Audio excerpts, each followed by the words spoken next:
C'est un chiffre saisissant. Depuis le début de l'année, 182 chauffeurs de cars scolaires ont été contrôlés positifs à l'alcool ou aux stupéfiants. C'est ce que révèle ce matin le gouvernement. Les contrôles se sont intensifiés suite à l'accident, souvenez-vous, qui avait coûté la vie à Johanna, une adolescente de 15 ans à Châteaudun. Le chauffeur avait été contrôlé positif au cannabis.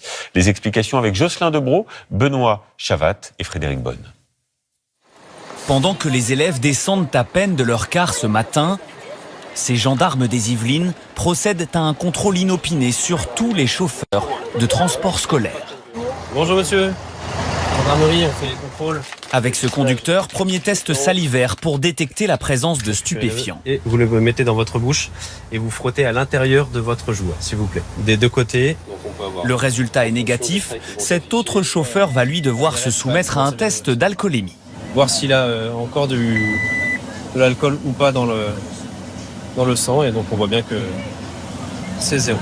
Là aussi, le test s'avère négatif. Des contrôles de gendarmerie comme celui-ci se sont multipliés ces derniers mois, après le terrible accident de Châteaudun, survenu en janvier dernier. Il avait coûté la vie à une lycéenne de 15 ans. Le chauffeur scolaire avait consommé du cannabis.